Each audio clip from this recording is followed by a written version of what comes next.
Я хочу рассказать вам о моей дружбе со Смитом Вигглсвортом, знаменитым апостолом веры из Брэдфорда, Англии. Мои отношения с ним начались, когда мне было 20 лет.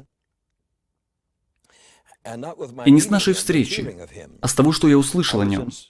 Я был в Сан-Франциско и проповедовал с проповедью, чтобы начать свое путешествие по миру. И мне сказали: «Ты встречался со Смитом Вигглсвортом?» Я ответил: «Нет». Они сказали, что он был здесь, и рассказали мне о некоторых событиях. Но я расскажу вам только об одном. Прямо в той церкви, где я проповедовал, в скинии Благой Вести, которая в то время вмещала 3000 человек, он проповедовал в воскресенье днем, и у него было служение исцеления.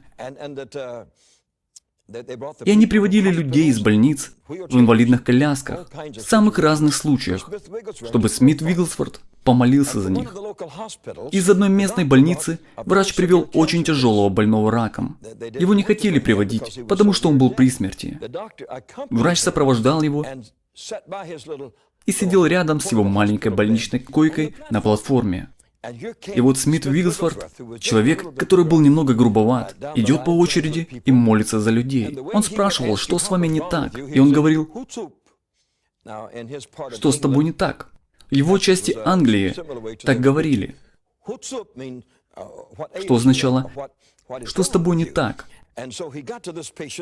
И вот он подошел к пациенту, который лежал на кровати,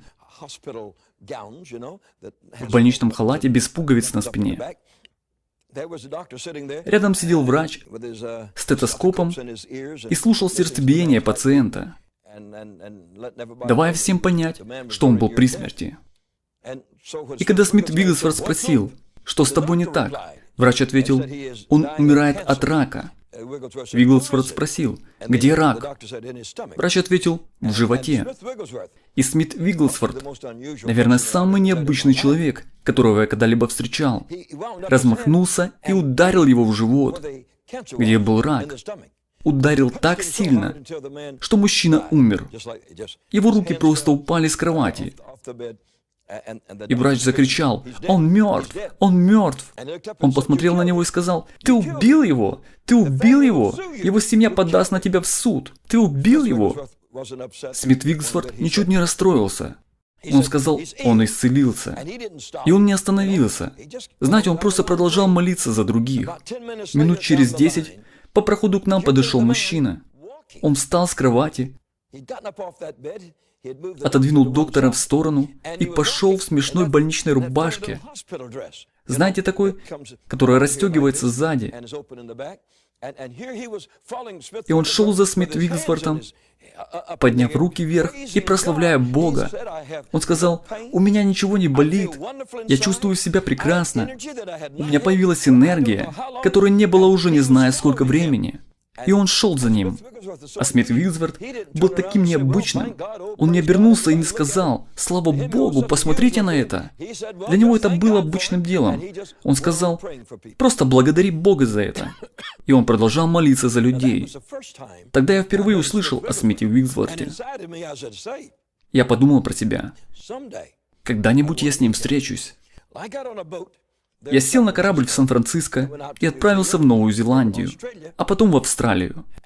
Я пробыл в Австралии всего 2 или 3 дня, и пастор из Сиднея спросил меня: ты когда-нибудь встречал Смита Вигглсворта? Я ответил: нет, но я слышал о нем. Он сказал, что он был здесь, в этом городе. У нас была городская ратуша, самый большой зал в городе, и он там проповедовал. 1000 людей спаслись. Многие исцелились, и мы прекрасно проводили время. И он сказал, что он сделал много необычных вещей. И я спросил: каких именно? И он сказал, что в воскресенье он повел его в лучший ресторан города. В те времена лучшие рестораны находились в отелях. И он сказал, что в этом ресторане, где было человек 200 или более, все ужинали, одетые очень строго и прилично. И вот туда пришел Смит Вигглсворт с пастором. И он сам выглядел очень достойно. Он посмотрел на людей и слегка покачал головой вот так. А потом, прежде чем принесли еду, Он взял свой стакан, взял карандаш и постучал по стакану. Но вы знаете, как звучит стакан с водой? Он привлек внимание всех в ресторане. И он сказал громким голосом: «Я заметил, что вы не молитесь перед едой». И он говорит, что так едят свиньи. Они не молятся перед едой.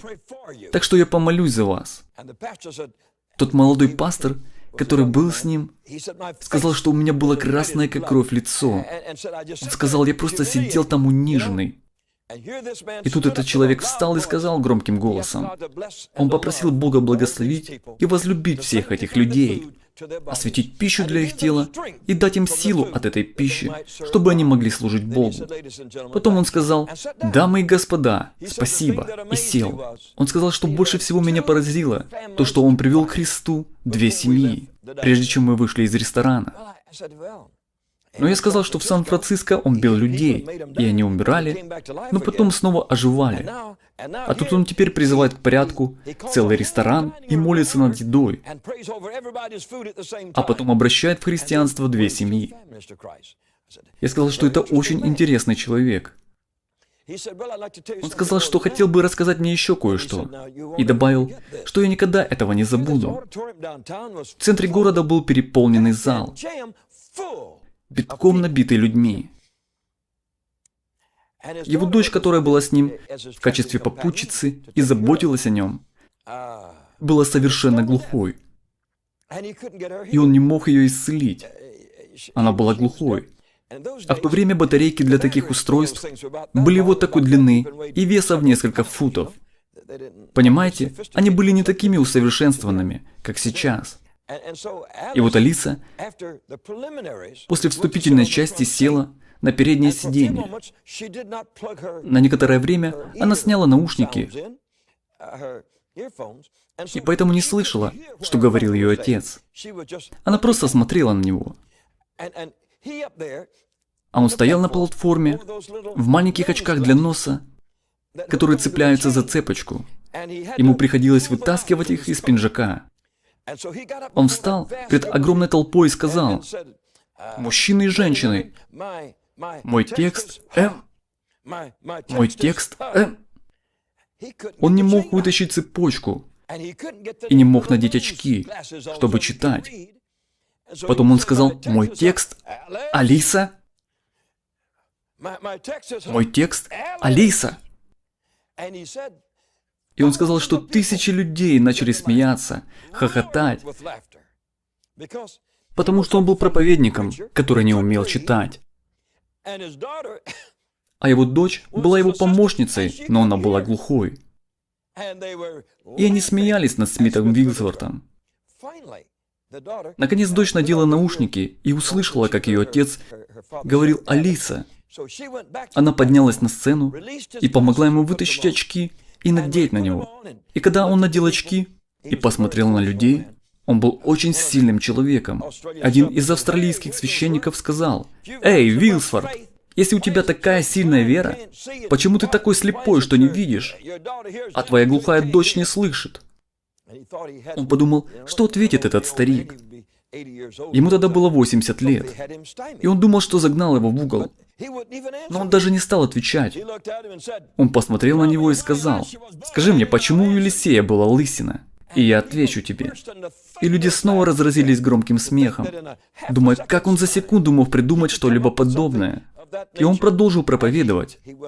Как вы знаете, мне недавно проверили зрение.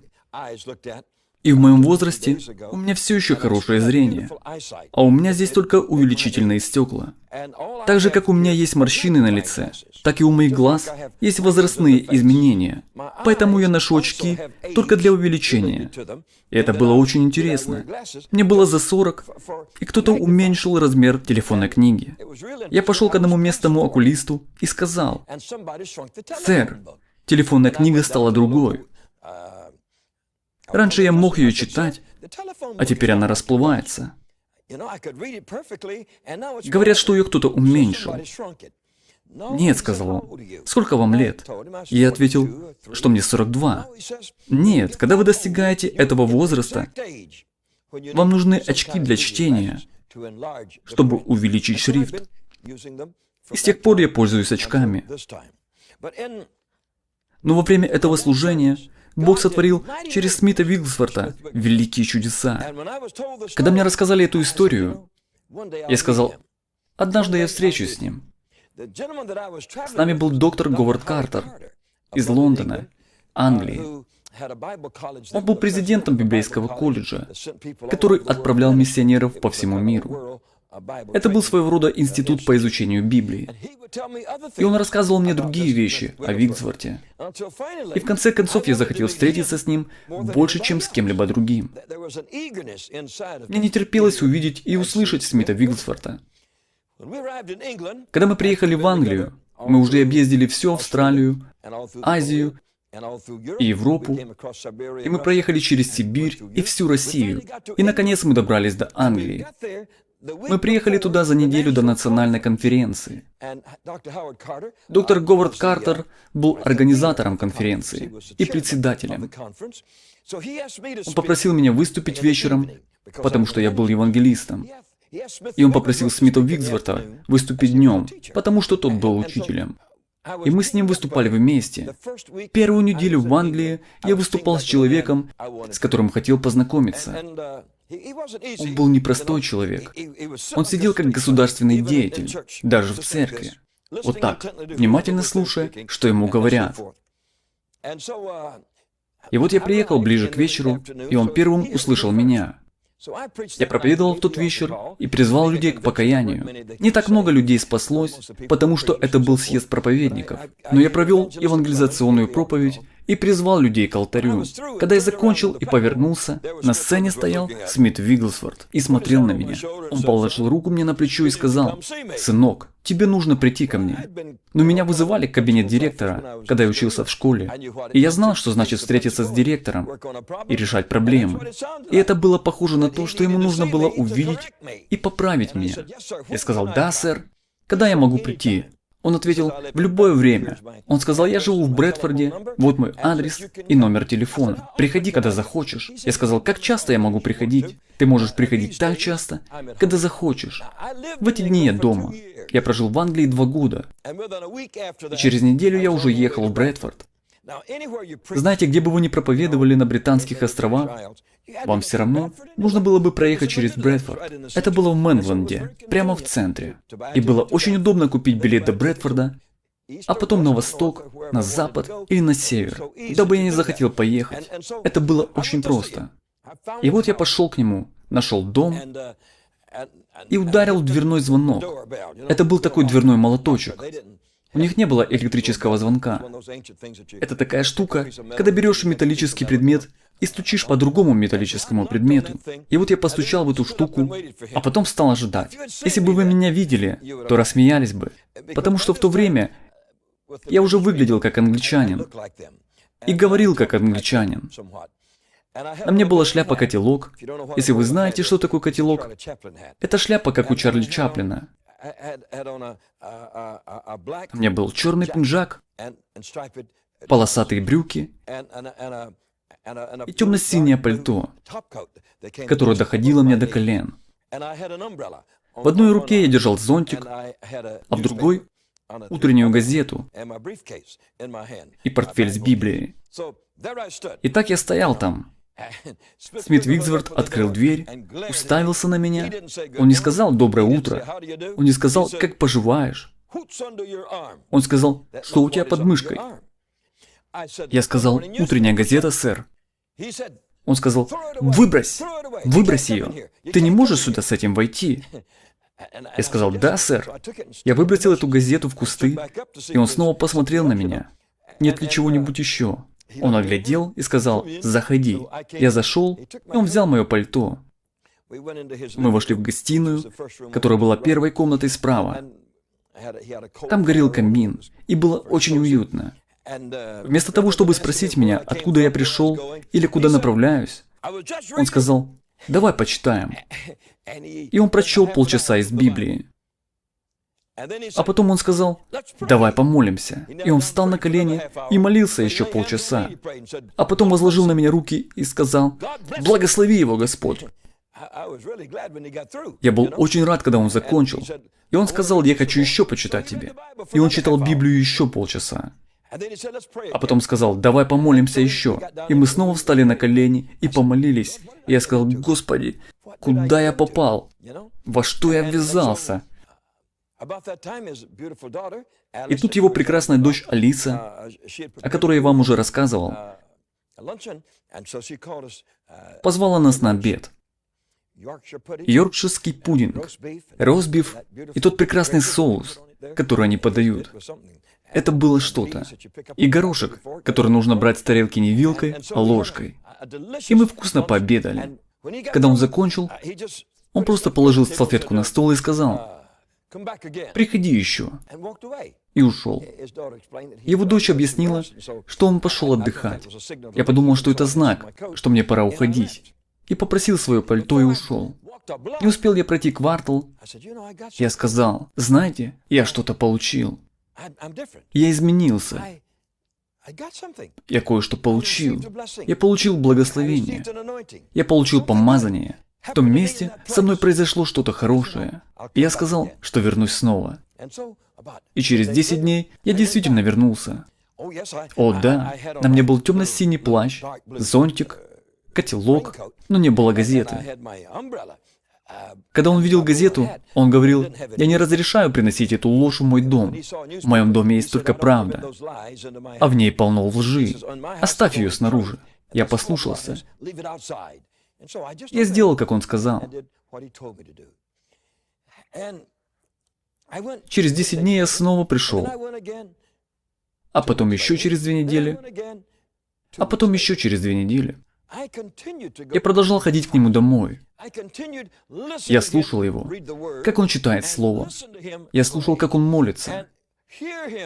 И рассказывает о великих чудесах,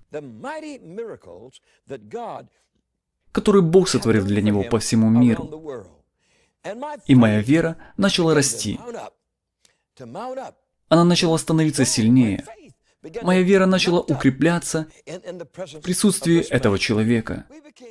Мы стали хорошими друзьями. Когда он проводил съезд, он просил меня выступить и быть спикером на его личном собрании в Престоне. Я согласился, я был очень рад этому. Мы встречались и на других конференциях. И я всегда приходил к нему в гости. За 2 года нашего общения я ни разу не видел ни одного из других посетителей. Ни разу.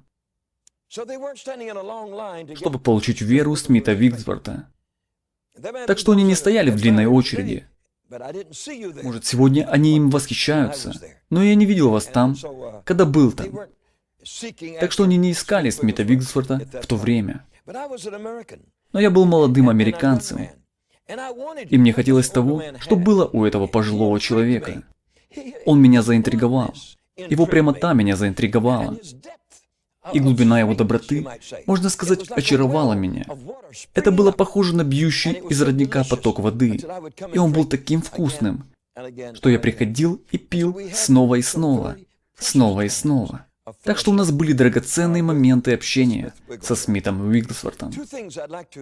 Я хотел бы рассказать вам о 2 таких моментах. Первый. Я был в Англии, когда началась война в 1939 году. Я жил там. Я проповедовал по всему континенту. Мы знали, что будет. Все знали, что будет. Я проповедовал в Германии. Офицеры гестапо присутствовали на каждом собрании, где я проповедовал. Так что мы были хорошо знакомы с Европой. Это был центр мира, который вот-вот должен был взорваться. И он взорвался в 1939 году. Я был там, когда гитлеровские войска вторглись в Бельгию, Голландию и Францию. Британское правительство прислало ко мне в Лондон специального агента. Я жил в библейской школе. И он сказал, мы будем следующими, и нам придется отправить вас из страны. Сейчас это зона боевых действий, и вы здесь гость, вам придется уехать. Британское правительство сообщило мне, что я должен покинуть Англию. Мне нужно было предупредить друзей, и одним из них был Смит Вигглсворт. Я снова пришел к нему домой, и мы стали хорошими друзьями. Нам было о чем поговорить. Он благословлял меня во многих отношениях. И мы с ним столько раз обсуждали Слово Божье, что я всегда с нетерпением ждал наших встреч. И он, казалось, тоже с нетерпением ждал меня. Мне тогда было 25 или 26, а ему, наверное, 85. Понимаете, это разница в возрасте. Это как Авраам и Исаак. Это как Павел и Тимофей. И вот я сообщил ему новость. Я сказал, брат Вигглсворт, я больше не смогу с вами встречаться. Мне нужно уехать из-за войны. Правительство сообщило мне, что у меня есть несколько дней, чтобы покинуть страну. Я возвращаюсь в Америку и другие страны, чтобы проповедовать Евангелие. Наше общение с вами было очень редким. Только такой человек, как Говард Картер, или такой человек, как Дональд Джи, благословляли меня так же, как вы меня благословляли. Я смиренно благодарю Господа за то, что вы уделили мне столько времени, позволили мне слушать, как вы говорите с Богом в своих молитвах, и слушать, как вы читаете живое Слово Божье, и как оно оживало в вас. Я так благодарен, и теперь мне нужно уезжать. Он встал, и по его лицу потекли слезы. Теперь он выглядел как адвокат из Филадельфии, или как банкир из Бостона, всегда ухоженный. Ни один волос не выпирал из прически, всегда идеально и красиво одетый. Он был очень необычным человеком, и он встал предо мной как генерал и говорит, «Я хочу благословить тебя». А я ответил, «Да, сэр». Он много раз так делал. Он положил руку мне на голову и притянул меня к себе. И я наклонился к нему, и у него потекли слезы. Они потекли по его лицу, и капали мне на лоб, и стекали по моему лицу. Он плакал и говорил, «О Боже! Боже, пусть вся вера, которая есть в моем сердце, будет в его сердце. И пусть знание о Боге, которое есть во мне, будет и в нем. И пусть все дары Духа Святого, которые действуют в моем служении, действуют и в его жизни». Я просто стоял и плакал, а он стоял и молился и плакал, обнимая меня. И я почувствовал, как святое помазание Всевышнего Бога перешло от Него ко мне. Меня благословляли многие великие люди, и я благодарен за это. Когда я был молод, мне посчастливилось встречаться с великими людьми всего мира, в 100 странах мира. Это было большой честью, и я очень это ценю. Когда он отпустил меня, он сказал, «Ты будешь благословен, и вера будет в тебе, и ты будешь делать необычные вещи». Я думаю, это было своего рода пророчество. А потом он сказал, «Я хочу тебе кое-что сказать». Я ответил, «Да, говорите». Он сказал, «Я вижу это». Его глаза горели, как у Ильи, когда он увидел колесницу Всевышнего. Его лицо было таким серьезным, когда он смотрел на меня. Он говорит, «Я вижу это». Я спросил, «Что вы видите?» Он ответил, «Я вижу, что на планету Земля приходит пробуждение». Он сказал, «Я вижу». Может быть, никогда раньше такого не было, но я вижу, что пробуждение приходит. Он сказал, спасется неисчислимое множество людей. Их будет так много, что никто не сможет их сосчитать. И они все придут к Иисусу. Я просто стоял там, а он пророчествовал и видел видение, потому что сказал, я вижу это, я вижу это. Он сказал, мертвые воскреснут. Он сказал, больные артритом исцелятся. Рак будет исцелен. И он начал рассказывать мне о великих вещах, что никакая болезнь не сможет устоять перед Божьим народом. Будет всемирное явление, не локальное, а всемирное проявление Божьей силы и Божьего помазания на человечество. Я внимательно слушал, потом он открыл глаза, посмотрел на меня и сказал, «Я этого не увижу, но ты увидишь». И это был конец. Ты увидишь это. И я жду, когда я это увижу. И мы уже начинаем видеть это сейчас. И это будет движение Бога, какого еще не видела планета Земля. Это будет намного масштабнее, чем 2000 лет назад, когда родилась Церковь. Масштабнее из-за современных средств связи. Но великое пробуждение еще впереди. Я хочу поделиться с вами одной мыслью. Большинство людей не способны перейти от одного благословения к другому. Все конфессии и большинство людей умирают с тем же первым откровением, которое они получили от Бога. Люди, которые сегодня называют себя лютеранами, живут с тем же благословением, которое было у Лютера 400 лет назад. Понимаете? Люди, которые называют себя уэсликанцами и методистами, живут с тем же благословением, что было у Джона Уэсли пару сотен лет назад. Очень трудно выйти из колеи. Очень трудно выйти из системы. У вас так много друзей, и у вас так много общения. В Библии есть человек, которого нужно очень ценить. Его зовут Андрей. Андрей Креститель. Он принадлежал Баптистской церкви. Его пастором был Иоанн Креститель. И он любил его. Его духовное откровение пришло от Иоанна Крестителя. Он ходил за ним повсюду. Хотя жил в Галилее, но часто бывал у Иоанна Крестителя, наслаждаясь его учением и благословениями. Однажды Иоанн Креститель сказал, «Вот Агнец Божий». Андрей увидел Иисуса. Он сказал, «Я должен умолиться, а он должен возрастать». Он посмотрел на своего пастора, а потом на Иисуса. И что-то произошло. Он решил больше не быть баптистом. Никто ему не приказывал. Иоанн не выгонял его, а Иисус не звал его. Что-то внутри него говорило. Это маленькое светило, это большое светило. Что-то внутри его говорило. Это благословение, а это просто супер благословение.